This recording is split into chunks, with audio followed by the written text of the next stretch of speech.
प्यारे स्टूडेंट्स, आज हम लोग मिल करके लगाते हैं क्लास 9th का आर एस अग्रवाल, जिसमें चैप्टर नंबर 7 आपका है लाइंस एंड एंगल्स वाला चैप्टर। तो इस चैप्टर में ये चूंकि मैथ्स का सेकंड पार्ट आप इसको कर सकते हैं, क्योंकि जिस तरह हिंदी फर्स्ट सेकंड होता है, जिस तरह से इंग्लिश फर्स्ट सेकंड होता है, तो क्या होता है कि उसको अलग अलग भाग में बांट करके पढ़ते हैं, 2 किताब बना देते हैं उसको।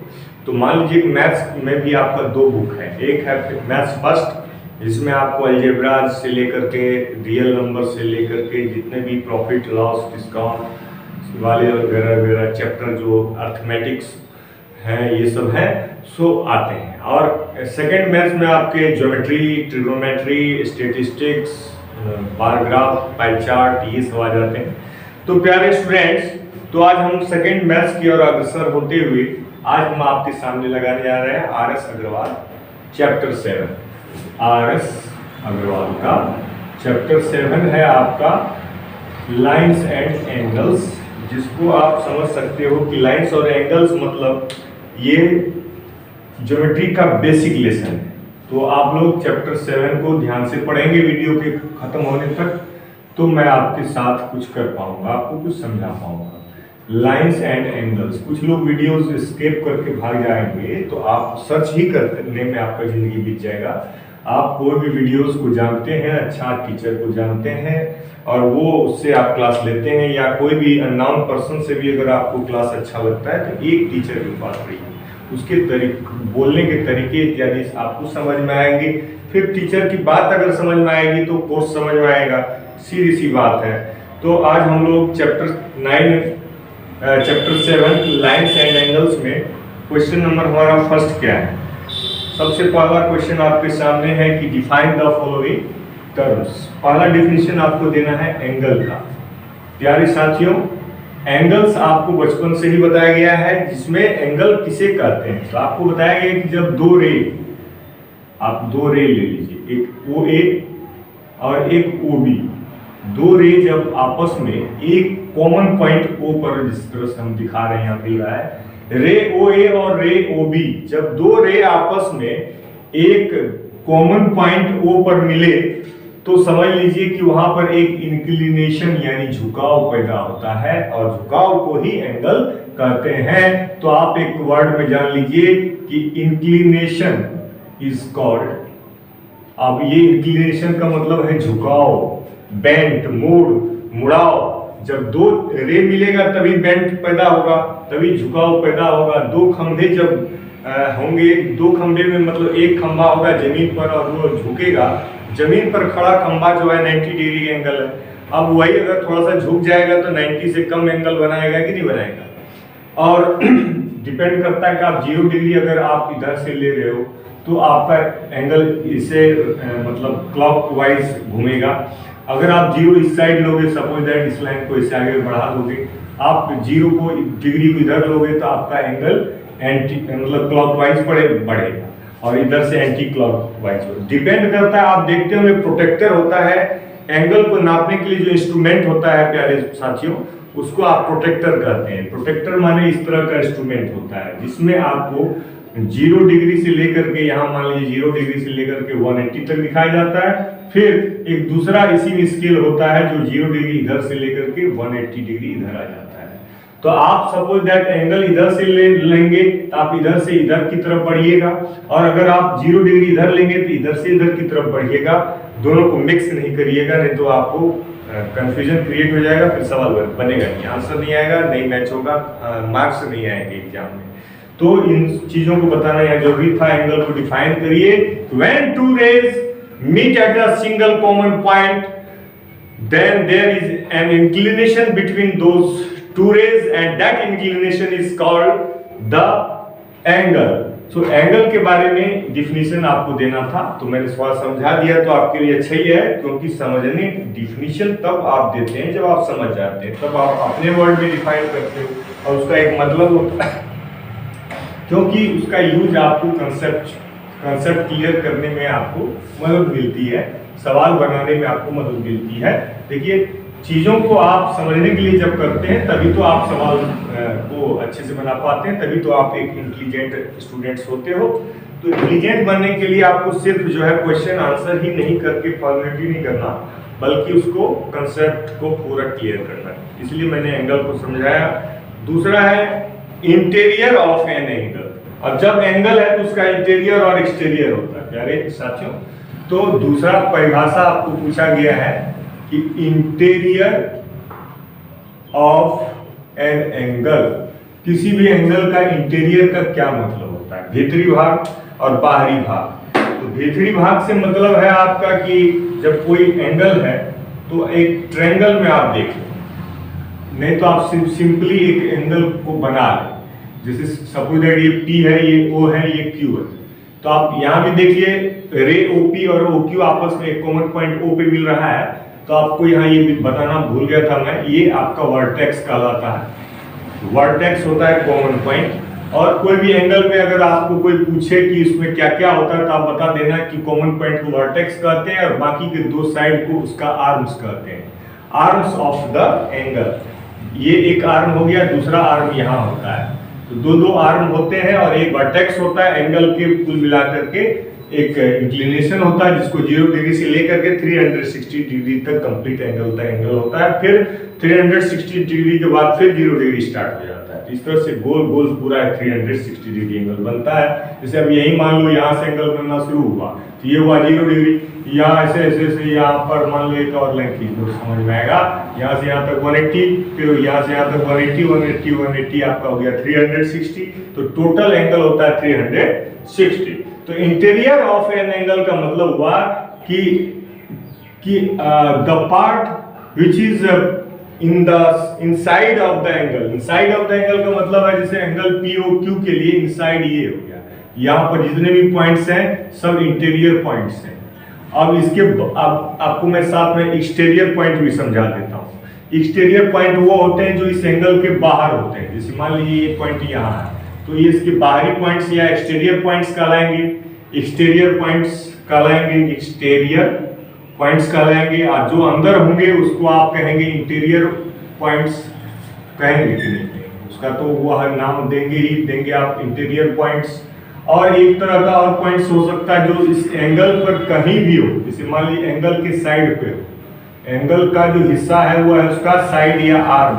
तो आर्म पर अगर कहीं भी कोई पॉइंट है तो उसको ऑन द एंगल कहेंगे, वो कहेंगे ऑन द एंगल। इस तरह से ये 3 तरह के पॉइंट्स आपके हो सकते हैं प्यारे स्टूडेंट्स। तीसरा डिफिनेशन की तरफ आप आगे बढ़े, जिसमें पूछा गया है कि ऑब्ट्यूज एंगल किसे कहते हैं। तो ऑब्ट्यूज एंगल का मतलब ये हुआ कि एंगल का टाइप्स पूछ रहा है। अब एंगल का टाइप्स जो होता है 3 प्रकार के, नहीं कितने प्रकार के, एक तो पहला प्रकार कौन सा होता है आप कहेंगे एक्यूट एंगल, दूसरा तो आप कहेंगे राइट एंगल, तीसरा आप कहेंगे स्ट्रेट एंगल, चौथा तो आप कहेंगे रिफ्लेक्स एंगल, पांचवा कंप्लीट एंगल, एक छठा भी बना लीजिए इसको आप जीरो एंगल कहेंगे। जहां पर कोई एंगल नहीं है वहां जीरो एंगल है। तो जीरो एंगल तो कोई बात नहीं, सबसे पहले आपको एक्यूट एंगल सीखना चाहिए। एक्यूट एंगल के बाद ही जो है आपको राइट एंगल आता है 90 डिग्री का, और 90 डिग्री से कम वाले एंगल को आप एक्यूट एंगल कहते हो। तो तीसरा नंबर का आपका ऑब्ट्यूज एंगल है। तो ऑब्ट्यूज एंगल का मतलब होता है प्यारे स्टूडेंट्स कि जो एंगल मोर देन 90 डिग्री होता है, मोर देन 90 डिग्री होता है, लेकिन लेस देन 180 डिग्री होता है, यानी वो 180 से कम होता है। तो इस तरह के एंगल को आप ऑब्ट्यूज एंगल कहते हैं ना। ऑब्ट्यूज एंगल का अगर एग्जांपल लोगे तो चूंकि वो मोर देन 90 है तो हम जानते हैं कि 90 ऐसे बनता है। तो 90 से ज्यादा होगा तो थोड़ा और झुका दो, इस लाइन को थोड़ा सा और झुका दो, ज्यादा भी झुका दो, कितना भी झुका दो। तो ये है आपका एक स्ट्रेट लाइन के भीतर, क्योंकि ये एक अलग एंगल हो जाएगा। यहाँ पर जो एंगल होगा वो 180, वो स्ट्रेट एंगल हो जाएगा। जो इससे अगला एंगल होगा वो आपको वो नहीं पढ़ाया जा रहा है। यहाँ पे आपको ऑब्ट्यूज एंगल पढ़ाया जा रहा है। तो ऑब्ट्यूज एंगल जो होगा वो 90 से ज्यादा होगा और 180 से कम होगा। तो इसीलिए मैं समझाने के लिए कि ये 90 है, 90 से ज्यादा का मतलब इसका झुकाव और बढ़ा दो। और यह जो भी एंगल होगा सपोज दैट 100 डिग्री जो है वह क्या है 90 से बड़ा है और 180 से कम है। तो इस तरह के एंगल को ऑब्ट्यूज एंगल कहते हैं। आपके दिमाग में फिक्स हो गया होगा। अगले डिफिनेशन की तरफ चलिए, रिफ्लेक्स एंगल। चौथा आपका रिफ्लेक्स एंगल क्या होता है? अभी अभी मैंने बोला भी था कि रिफ्लेक्स एंगल, लेकिन अब इसका मैं मतलब समझाऊंगा। रिफ्लेक्स एंगल के लिए आपको जाना पड़ेगा किसी भी एक एंगल को पहले समझिए। मान लीजिए एक कोई एंगल है 30 डिग्री, आपको पूरा पता है कि इसके अलावे भी यहाँ पर एक पीछे एंगल बनता है ऑटोमेटिक, और इस एंगल का भी नाम जो है AOB ही रहेगा। AOB ही इस एंगल का नाम रहेगा, लेकिन इस एंगल का नाम जो 30 डिग्री दिखाया जा रहा है, बाकी तो 360 में आप 30 को माइनस कर दो तो ये तो आपका 330 हो जाएगा। आप जान सकते हैं ये बात, 360 माइनस 30 बराबर 330। लेकिन आपको मैं सिखाऊं कि अगर कोई भी एंगल एग्जिस्ट करता है तो उस एंगल के पीछे में एक एंगल और एग्जिस्ट करता है, छिपा हुआ एंगल होता है जिसको हम रिफ्लेक्स एंगल कहते हैं। उसका वो प्रतिबिंब है, प्रतिबिंब मतलब रिफ्लेक्शन, और रिफ्लेक्शन हर एंगल का एक रिफ्लेक्शन होता है। 30 डिग्री का रिफ्लेक्शन होता है रिफ्लेक्स एंगल AOB, उसका भी नाम एंगल AOB ही होगा, लेकिन उससे पहले एक वर्ड लग जाएगा reflex. Reflex angle AOB equal to, तो किसी भी एंगल का रिफ्लेक्स एंगल निकालना हो तो उस एंगल को आप 360 में माइनस कर देते हो, तो इस तरह से आपको उस एंगल का रिफ्लेक्स एंगल निकल जाता है। देखो बच्चों, अब आपका अगला डिफिनेशन है कंप्लीमेंट्री एंगल। अगला डिफिनेशन है आपका कंप्लीमेंट्री एंगल। देखिए अब आपको कंप्लीमेंट्री एंगल रिफ्लेक्स एंगल से थोड़ा सा मिलता जुलता है, क्योंकि रिफ्लेक्स एंगल भी आपको 360 में माइनस करके प्राप्त होता है, तो कंप्लीमेंट्री एंगल आपको 90 डिग्री में माइनस करके प्राप्त होता है। लेकिन आप कहेंगे सर कंप्लीमेंट्री एंगल क्यों पढ़ाया जाता है? तो आप ये बताओ कि कंप्लीमेंट्री एंगल इसलिए पढ़ाया जाता है कि मान लो कोई एंगल 90 डिग्री यहाँ बना दो और इसका नाम क्या था? Complementary angle. तो पहले नाम लिख लो, कंप्लीमेंट्री एंगल इसका नाम है। तो कंप्लीमेंट्री एंगल का ये मतलब है, इसको हिंदी में पूरक कोण कहते हैं, एक दूसरे का पूरा होता है ये। जैसे ये अधूरा होता है, 90 से कम को आप अधूरा एंगल कर सकते हो, कि अभी वो 90 बनना चाह रहा है। सपोज दैट ये 30 है, तो 90 बनने के लिए इसको कितना डिग्री और चाहिए? तो वही जो है 60 डिग्री इसका आंसर होता है। तो आप याद रखें कंप्लीमेंट्री एंगल्स ऐसे दो एंगल्स होते हैं जिसका सम 90 डिग्री होता है। Two angles, the pair of two such angles which sum is 90 degree या right angle, so such two angles are called complementary angle of each other। तो ये तो आपको समझने के लिए एक डिफिनीशन है, और इसमें मेन समझना होता है डिफिनीशन तो पीछे से आप छाप भी दोगे, आगे सगवाल बुक में सब डिफिनीशन दिया हुआ है। लेकिन यहाँ कंप्लीमेंट्री एंगल आप समझने के लिए वीडियो को सब्सक्राइब करते हो, लाइक करते हो और फिर से शिक्षा पाते हो। तो आपको बता दूं कि अगर इस एंगल का नाम, पूरे एंगल का नाम 90 डिग्री का नाम AOB रखा जाए और बीच में से एक और रे निकाल दिया जाए, रे OC, तो यहाँ पर आपको पूछा जाएगा कि what is the complementary angle of angle BOC। तो कंप्लीमेंट्री एंगल आपको पूछा जाता है सवाल में of angle BOC। Angle BOC का कंप्लीमेंट्री एंगल का क्या मैंने बताया कि 90 में से माइनस कर देना। 30 का पूछ रहा है तो 90 में से 30 को माइनस कर दो, तो आपको पूछा जाएगा 30 डिग्री का कंप्लीमेंट्री एंगल क्या होगा, तो आप बता देना 60 डिग्री होगा।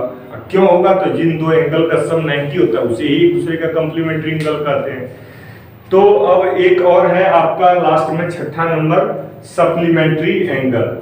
सप्लीमेंट्री एंगल किसे कहते हैं प्यारे बच्चों? तो सप्लीमेंट्री एंगल मतलब यह भी रिफ्लेक्स एंगल, कंप्लीमेंट्री एंगल की ही तरह सप्लीमेंट्री एंगल भी होता है, क्योंकि यह भी दो एंगल का सम होता है प्यारे दोस्तों। दो एंगल का सम, जिसका सम जो है 180 हो, इस बार 90 नहीं, 90 वाले को हम कंप्लीमेंट्री एंगल कहते हैं और 180 वाले को सप्लीमेंट्री एंगल कहते हैं। जिन दो एंगल का सम 180 के बराबर हो, ऐसे दो एंगल जो है वो आपस में एक दूसरे का सप्लीमेंट्री एंगल कहलाते हैं। तो सप्लीमेंट्री एंगल का डिफिनीशन क्या हुआ? छठा नंबर जो आपका डिफाइन द फॉलोइंग में कह रहा है, supplementary angle, SUPPLE, supplementary angle. Supplementary angles ऐसे एंगल्स होते हैं जिन दो एंगल्स का सम मान लो 180 हो जाए। मान लो 180, तो आपको पता चल गया, अभी मैंने वीडियोस में बताया कि एक स्ट्रेट लाइन पर अगर एक कोई पॉइंट O खींच दो, इधर OA रे हो गया, इधर OB रे हो गया, दो रे का कॉमन पॉइंट O है, तो यहाँ पर एक एंगल बना जिसका टोटल वैल्यू एक स्ट्रेट लाइन पर जो एंगल बनता है वो हमेशा 180 फिक्स होता है। ये टोटल एंगल है 180, लेकिन आपने क्या किया, यहाँ पर एक और रे खींच दिया जिसका नाम रख दिया OC रे।